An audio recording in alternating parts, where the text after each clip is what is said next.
ನಮಸ್ಕಾರ ಗುರೂಜಿ. ಹ್ಮ್. ನನ್ಗೆ ನನ್ಗೆ ಈ ಕರೇಜ್‌ನ ಕೊರತೆ ತುಂಬಾ ಅನ್ಸ್ತಿದೆ. ಹ್ಮ್. ಅಂದ್ರೆ ಅದ್ರಿಂದ ನಾನು ಯಾವ ಡಿಸಿಷನ್ ಕೂಡ ಕ್ಲಿಯರ್ ಆಗಿ ತಗೊಳಕ್ಕೆ ಆಗ್ತಿಲ್ಲ.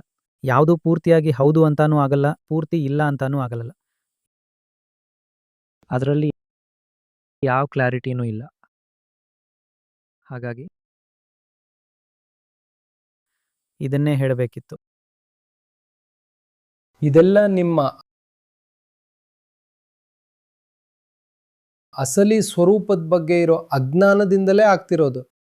ಯಾವಾಗ ನಿಮ್ಗೆ ಗೊತ್ತಿರೋಲ್ಲ ನೀವು ಯಾರು, ಈ ಜೀವನ ಅಂದ್ರೆ ಏನು, ಬದುಕೋದು ಯಾವುದಕ್ಕಾಗಿ ಅಂತ, ಅವಾಗ ನಿಮ್ಮಲ್ಲಿ ಸ್ಪಷ್ಟತೆ ಎಲ್ಲಿಂದ ಬರುತ್ತೆ? ಯಾವ ವ್ಯಕ್ತಿಗೆ ಅಸಲಿ ವಿಷಯನೇ ಅರ್ಥ ಆಗಿರಲ್ವೋ ಅವನು ಯಾವತ್ತೂ ಒಂದು ಸ್ಪಷ್ಟವಾದ ಮತ್ತು ಗಟ್ಟಿಯಾದ ನಿರ್ಧಾರ ತಗೊಳ್ಳೋಕೆ ಸಾಧ್ಯವೇ ಇಲ್ಲ. ನಿರ್ಧಾರ ತಗೊಂಡ್ರು ಅದು ಯಾವಾಗ್ಲೂ ಅಲುಗಾಡ್ತಾನೆ ಇರುತ್ತೆ.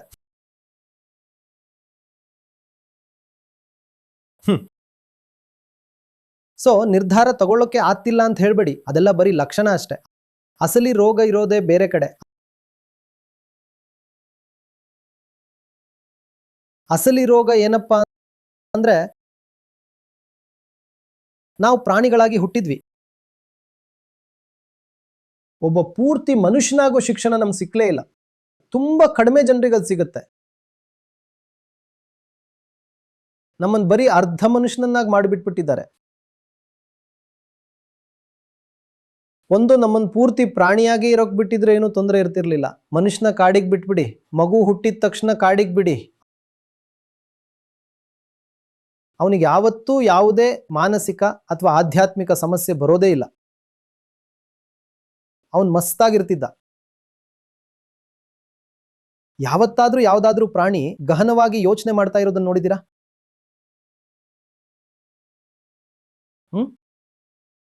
ಯಾವತ್ತಾದ್ರೂ ನೋಡಿದ್ದೀರಾ ನನಗೆ ಅವಮಾನ ಆಯ್ತು, ನಾನು ಆತ್ಮಹತ್ಯೆ ಮಾಡ್ಕೊಳ್ತೀನಿ ಅಂತ?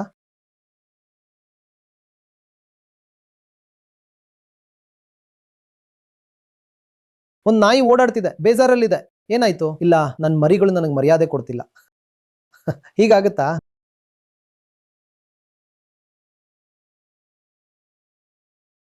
ಪ್ರಾಣಿಗಳಿಗೆ ತಮ್ಮ ಅಸ್ತಿತ್ವದ ಬಗ್ಗೆ ಯಾವ ಸಮಸ್ಯೆನೂ ಇಲ್ಲ. ಅವ್ರಿಗಿರೋ ಎಲ್ಲ ತೊಂದರೆ ಬರೀ ದೇಹದ್ದಷ್ಟೇ. ಊಟ ಸಿಗ್ಲಿಲ್ಲ ಅಂದ್ರೆ ಅಲೆದಾಡ್ತವೆ, ಅಥವಾ ತಮ್ಮ ಜಾಗಕ್ಕೆ ಬೇರೆ ಪ್ರಾಣಿ ಬಂದ್ರೆ ಹೋಗು ಇಲ್ಲಿಂದ ಅಂತ ಜಗಳ ಮಾಡ್ತವೆ. ಪ್ರಾಣಿಗಳ ಸಮಸ್ಯೆ ಅಂದ್ರೆ ಇಷ್ಟೇ, ಪ್ರಾಣಿ ಮಸ್ತಾಗಿ ಬದುಕುತ್ತೆ. ಮತ್ತೆ ಯಾವ ಮುಕ್ತ ಪುರುಷ ಇದ್ದಾನೋ ಅವನು ಕೂಡ ಮಸ್ತಾಗಿ ಬದುಕ್ತಂತ. ಅವನಿಗೂ ಯಾವ ಸಮಸ್ಯೆನೂ ಇರೋಲ್ಲ. ಅದಕ್ಕೆ ಹೇಳೋದು, ಒಬ್ಬ ಮುಕ್ತ ಪುರುಷ ಒಂದು ವಿಷಯದಲ್ಲಿ ಪಕ್ಕಾ ಪ್ರಾಣಿಯಂತೆ ಆಗ್ಬಿಡ್ತಾನೆ ಅಂತ. ನೀವು ಅವನನ್ನ ಯಾವತ್ತೂ ಬೇಜಾರಲ್ಲಿ ನೋಡಲ್ಲ. ಅವನು ಪ್ರಾಣಿಗಳ ತರಾನೇ ಪೂರ್ತಿ ನಿರ್ಭಯವಾಗಿ ಓಡಾಡ್ತಾನೆ, ಪೂರ್ತಿ ಸ್ವತಂತ್ರವಾಗಿ, ಆಜಾದ್ ಹಕ್ಕಿಯ ತರಹ.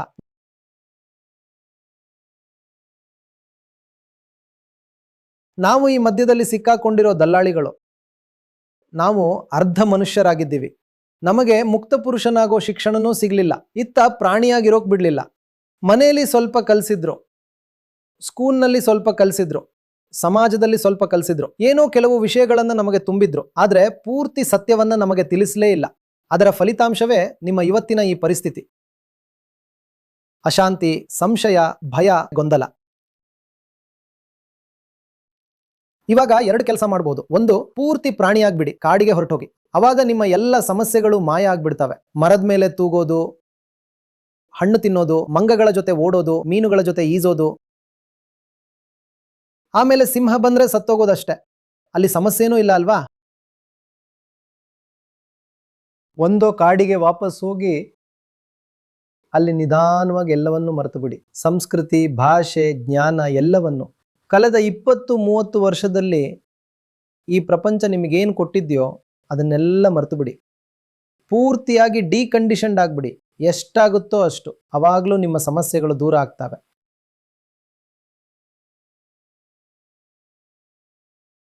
ಮತ್ತೆ ಎರಡನೇ ದಾರಿ ಅಂದ್ರೆ, ಮುಕ್ತರಾಗೋಕೆ ನೀವು ಸರಿಯಾಗಿ ಶಿಕ್ಷಣ ಪಡ್ಕೋಬೇಕು. ಶಿಕ್ಷಣ ನಿಮಗೆ ಸಿಕ್ಕೇ ಇಲ್ಲ. ಶಿಕ್ಷಣದ ಹೆಸರಲ್ಲಿ ನಮಗೆ ಬರೀ ಕೆಲಸ ಮಾಡೋ ದಾರಿಗಳನ್ನ ಹೇಳ್ಕೊಡ್ತಿದ್ದಾರೆ ಅಷ್ಟೇ. ಶಿಕ್ಷಣದ ಹೆಸರಲ್ಲಿ ನಿಮ್ಗೇನ್ ಕೊಟ್ಟಿದ್ದಾರೆ? ವಕೀಲರಾಗಿ, ಇಂಜಿನಿಯರ್ ಆಗಿ, ಡಾಕ್ಟರ್ ಆಗಿ ಅಂದಿದ್ದಾರೆ. ಇದೆಲ್ಲ ಏನು? ಇದೆಲ್ಲ ಬರೀ ಹೊಟ್ಟೆಪಾಡಿನ ವ್ಯಾಪಾರಗಳು ಅಷ್ಟೇ. ಇದರಲ್ಲಿ ಶಿಕ್ಷಣ ಎಲ್ಲಿದೆ? ಇವರನ್ನೆಲ್ಲ ಇವಾಗ್ಲೂ ಅನ್ಎಜುಕೇಟೆಡ್ ಅಂತಾನೆ ನೋಡ್ಬೇಕು. ನೆನ್ನೆ ಇವ್ರು ಹೇಳ್ತಿದ್ರು ನಾನು IITN ಅಂತ. IITN ಗಳನ್ನು ಕೂಡ ನಾವು ಶಿಕ್ಷಣ ಇಲ್ದವರಂತೆಯೇ ನೋಡ್ಬೇಕು. ಶಿಕ್ಷಣ ಎಲ್ಲಿ ಸಿಕ್ಕಿದೆ? ನಿಮಗೊಂದು ಕೆಲಸ ಮಾಡೋ ಸಾಧನವನ್ನ ಹೇಳ್ಕೊಟ್ಟಿದ್ದಾರೆ ಅಷ್ಟೇ. ಆ ವಿಷಯದಲ್ಲಿ IIT ಮತ್ತು ITI ಎರಡೂ ಒಂದೇ ಲೆವೆಲ್ನಲ್ಲಿವೆ. ಬರೀ ITI ಹಿಂದೆ ಇದೆ, IIT ತುಂಬಾ ಮುಂದೆ ಇದೆ. ಆದ್ರೆ ಕೆಲಸ ಎರಡೂ ಕಡೆ ಒಂದೇ ಅಲ್ವಾ? ಅಲ್ಲಿ ಎಲೆಕ್ಟ್ರಿಕಲ್ ಡಿಪ್ಲೊಮಾ ಸಿಗುತ್ತೆ, ಇಲ್ಲಿ ಎಲೆಕ್ಟ್ರಿಕಲ್ ಡಿಗ್ರಿ ಸಿಗುತ್ತೆ. ITIಗೆ ಹೋದ ಎಲೆಕ್ಟ್ರಿಕಲ್ ಇಂಜಿನಿಯರಿಂಗ್ ಸರ್ಟಿಫಿಕೇಟ್ ಸಿಗುತ್ತೆ, ಇಲ್ಲ ಡಿಪ್ಲೊಮಾ ಸಿಗುತ್ತೆ. IITಗೆ ಹೋದ್ರೆ ಆದ್ರೆ ಎರಡು ಏನು? ಬರೀ ಹೊಟ್ಟೆಪಾಡಿನ ದಾರಿಗಳು. ಶಿಕ್ಷಣ ಎಲ್ಲಿ ಸಿಕ್ಕಿದೆ ಇವತ್ತಿನವರೆಗೂ? ಮನುಷ್ಯ ಎಲ್ಲ ಆದ್ವಿ, ಪ್ರಾಣಿಗೆ ವ್ಯಾಪಾರ ಮಾಡೋದು ಕಲಿಸ್ತಿದ್ದಾರೆ ಅಷ್ಟೇ. ಇದೆ ನೋಡಿ ನಮ್ಮ ಶಿಕ್ಷಣ ಪದ್ಧತಿ. ಪ್ರಾಣಿಗೆ ವ್ಯಾಪಾರ ಮಾಡೋದು ಕಲಿಸ್ತಿದ್ದಾರೆ. ಇವಾಗ ಅದು ಬಿಸ್ನೆಸ್ ಮಾಡೋ ಪ್ರಾಣಿ ಆಗತ್ತೆ, ಆದ್ರೆ ಮನುಷ್ಯ ಇನ್ನಾಗಿಲ್ಲ ಅಲ್ವಾ? ಇವಾಗ ಅದೇನಾಗಿದೆ? ವ್ಯಾಪಾರದಲ್ಲಿ ಸಿಕ್ಕಾಪಟ್ಟೆ ಎಕ್ಸ್ಪರ್ಟ್ ಆಗಿರೋ ಪ್ರಾಣಿ. ಒಬ್ಬ ಪ್ರಾಣಿ ಇವತ್ತು ಕಂಪ್ಯೂಟರ್ ಇಂಜಿನಿಯರ್ ಆಗಿದ್ದಾನೆ, ಅದ್ಭುತ ಇಂಜಿನಿಯರ್, ಮತ್ತು ಆ ವಿಷಯದಲ್ಲಿ PhD ಕೂಡ ಮಾಡಿದ್ದಾನೆ. ಆದ್ರೆ ಅವನು ಇವತ್ತಿಗೂ ಒಬ್ಬ ಪ್ರಾಣಿನೇ ಅಲ್ವಾ? ಯಾವುದೋ ಒಂದು ಗೊರಿಲ್ಲ ಕಂಪ್ಯೂಟರ್ ಇಂಜಿನಿಯರಿಂಗ್ ಮಾಡ್ದಂಗೆ, ಆದ್ರೆ ಅದು ಇವತ್ತಿಗೂ ಗೊರಿಲ್ಲಾನೇ ಅಲ್ವಾ? ಮನುಷ್ಯ ಎಲ್ಲಾದ್ವಿ? ಮನುಷ್ಯನನ್ನಾಗಿ ಮಾಡೋ ಶಿಕ್ಷಣ ನಮಗೆ ಇನ್ನೂ ಸಿಕ್ಕಿಲ್ಲ.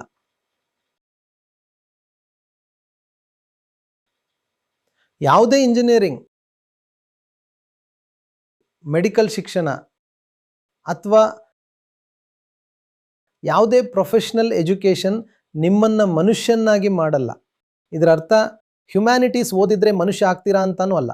ಅಲ್ಲೂ ನಿಮ್ಮನ್ನ ಮನುಷ್ಯನಾಗಿ ಮಾಡಲ್ಲ. ನಿಮಗೆ ಇತಿಹಾಸ ಹೇಳ್ಕೊಟ್ರು, ಸಮಾಜಶಾಸ್ತ್ರ ಹೇಳ್ಕೊಟ್ರು, ಇಲ್ಲ ರಾಜಕೀಯ ಶಾಸ್ತ್ರ ಹೇಳ್ಕೊಟ್ರು, ಇದ್ರಿಂದ ನೀವು ಮನುಷ್ಯರಾಗಲ್ಲ. ಇದ್ರಿಂದ ನೀವು ಬರೀ ಜ್ಞಾನ ಇರೋ ಪ್ರಾಣಿಗಳಾಗ್ತೀರಾ ಅಷ್ಟೇ. ಸೊ ಆ ಗೊರಿಲ್ಲಾಗೆ ಜ್ಞಾನ ಕೊಟ್ಟಂಗೆ ಆಯ್ತು. ಇವಾಗ ಆ ಗೊರಿಲ್ಲ ತನ್ನನ್ನ ತಾನು ಬುದ್ಧಿವಂತದ ಗೊರಿಲ್ಲ ಅನ್ಕೊಳುತ್ತೆ. ಅದು ಕನ್ನಡಕ ಹಾಕೊಂಡಿದೆ, ಬಾಯಲ್ಲಿ ಸಿಗಾರ್ ಇಟ್ಕೊಂಡಿದೆ, ಮತ್ತೆ ಮೀಟಿಂಗ್ಗಳಲ್ಲಿ ಇಂಗ್ಲಿಷ್ನಲ್ಲಿ ಮಾತಾಡುತ್ತೆ. ಎಲ್ಲಾ ಪೇಪರ್ಗಳಲ್ಲಿ ಇವನ ಲೇಖನಗಳು ಬರ್ತವೆ. ಆದ್ರೆ ಅವನು ಇವತ್ತಿಗೂ ಗೊರಿಲ್ಲಾನೇ ಅಲ್ವಾ? ಅವನು ಇವತ್ತಿಗೂ ಗೊರಿಲ್ಲಾನೆ, ಮನುಷ್ಯ ಇನ್ನಾಗಿಲ್ಲ. ಮನುಷ್ಯನಾಗೋ ಶಿಕ್ಷಣ ನಮಗ್ ಸಿಕ್ಕಿಲ್ಲ. ಆ ಶಿಕ್ಷಣ ಪಡ್ಕೊಳ್ಳಿ, ಅವಾಗ ಮನಸ್ಸಿನ ಈ ಗೊಂದಲಗಳು, ಸಂಶಯಗಳು ಹೋಗ್ತವೆ. ಆ ಶಿಕ್ಷಣ ಪಡ್ಕೊಳ್ದಿದ್ರೆ ಗೊರಿಲ್ಲಾಗೆ ಏನ್ ಬೇಕಾದ್ರೂ ಮಾಡ್ಬೋದು. ಗೊರಿಲ್ಲಾಗೆ ನೀವೇನ್ ಬೇಕಾದ್ರೂ ಆಗ್ಬೋದು. ದೊಡ್ಡ ಯೂನಿವರ್ಸಿಟಿಲಿ ಕುಲಪತಿ ಆಗ್ಬೋದು, ದೇಶಗಳ ರಾಷ್ಟ್ರಪತಿ ಆಗ್ಬೋದು, ದೊಡ್ಡ ಬಿಸ್ನೆಸ್ ಮ್ಯಾನ್ ಆಗ್ಬೋದು, ಏನ್ ಬೇಕಾದ್ರೂ ಆಗ್ಬೋದು. ಆದ್ರೆ ನೀವು ಉಳ್ಕೊಳ್ಳೋದು ಮಾತ್ರ ಬರೀ ಗೊರಿಲ್ಲಾಗೆ. ನಿಮ್ಮ ಗುಣಗಳೆಲ್ಲ ಗೊರಿಲ್ಲಾದ್ದೇ ಇರುತ್ತವೆ, ಮನುಷ್ಯನಾಗಲ್ಲ.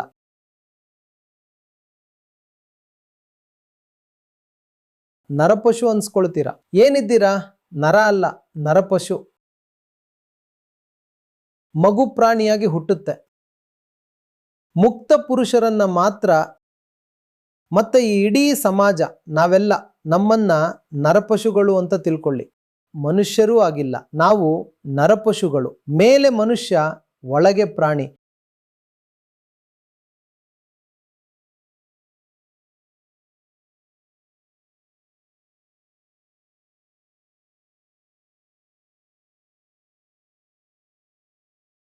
ಇದನ್ನ ನೀವು ಒಂದು ಯೂನಿವರ್ಸಿಟಿ ಅಂತಾನೂ ಅನ್ಕೋಬಹುದು.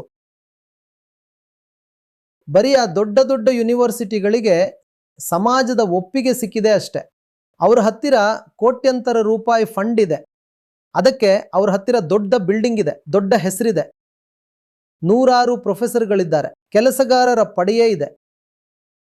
ಈ ಯೂನಿವರ್ಸಿಟಿಗೆ ಸಮಾಜದ ಒಪ್ಪಿಗೆ ಸಿಕ್ಕಿಲ್ಲ.